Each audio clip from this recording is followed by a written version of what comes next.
What is good, my people? This is Kobe2408. I'm going to talk about some upcoming changes to see maybe in patch 8.5 to 8.7. But before I get into this video, make sure you follow me on twitch.tv/KobeSandu.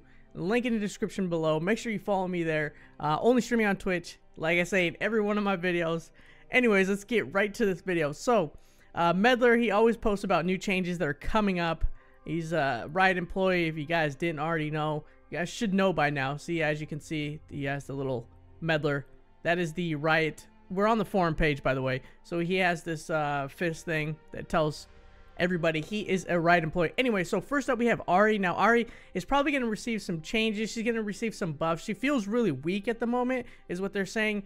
And I totally agree with that. She's very weak. Like, if you get ahead with Ahri, you still feel like you're not that far ahead within the game. Like, if you start snowballing with Ahri, she's just like, people catch up too quickly. So they're thinking about looking at her power spike within the game, especially when she's snowballing or when she's behind. She is a mage assassin, so when mages, or for example assassins, are ahead, they should feel snowbally. They should be hard to deal with, and then if they're behind, you know, they should be like easy to deal with just because they're behind. So she's very similar to like Fizz, Echo. She's kind of in that category. So what they're saying is they're not going to look at her now, but they will look at her after the AP changes.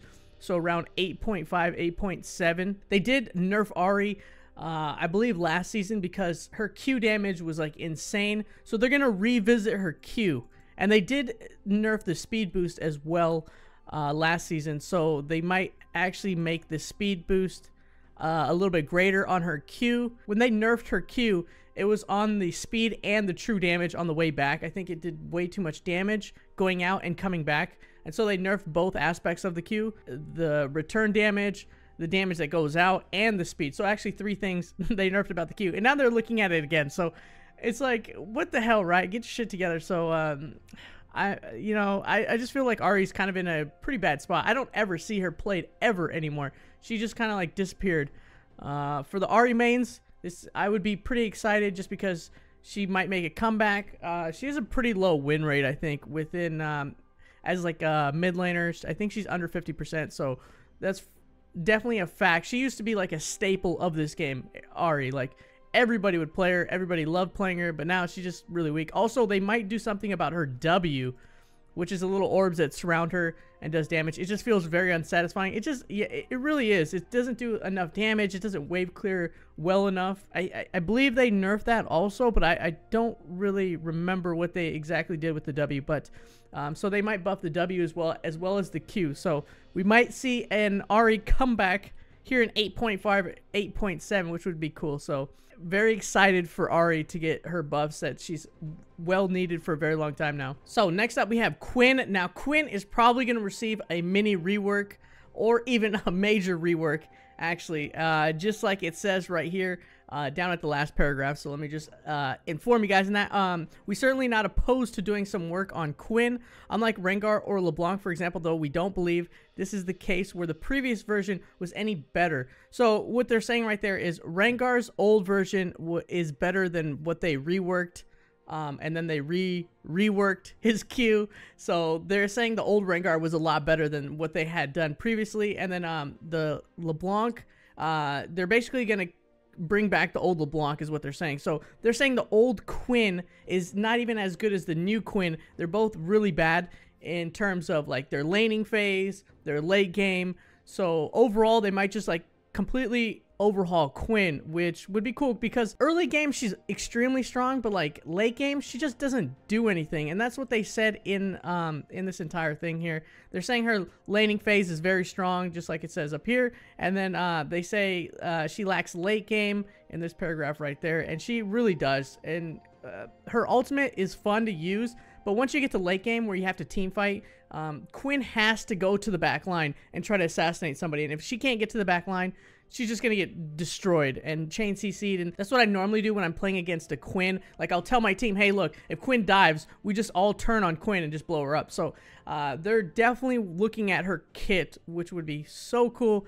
And it's really hard to abuse her, especially like against a melee champion in the top lane.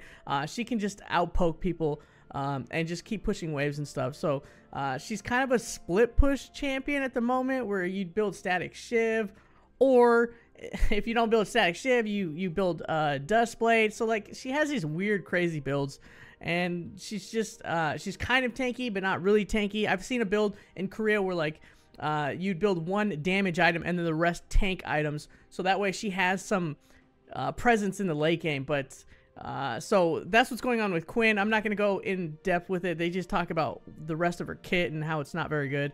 They're probably going to do a major overhaul on Quinn. So let's scroll down a little bit more. So here they're talking about 8.4 changes. Like I said in my previous video and my videos after that, the jungle item Tracker's Knife is eventually going to be removed, likely removed. It looks like, I don't know if they're going to remove it at 8.4, but this looks like it's supposed to be removed in 8.4. 8.4, I believe, comes out next week. So Tracker's Knife, again, its dominance in professional play is just too great, so they might end up removing it. They might as well just remove it and keep Blue Smite and Red Smite. I mean, like, but then I guess that hurts Lee Sin players or people that use wards to hop, like Jax as well. So they're gonna have to figure something out with Lee Sin and Jax if they remove Tracker's Knife. And then if we scroll down, they've increased the power of epic monsters. I have a video coming out. It might be already out. If it's already out, go check it out. Baron's getting a huge buff, and Elder got a gigantic buff. Like, it's insane. If you get 2 elders within a game, you're basically, the game's over. You're gonna win. That's it. So check out those videos if you haven't seen them already. Elder, again, got a insane buff. It says it didn't change. The first spawn hasn't changed. You have to get 2.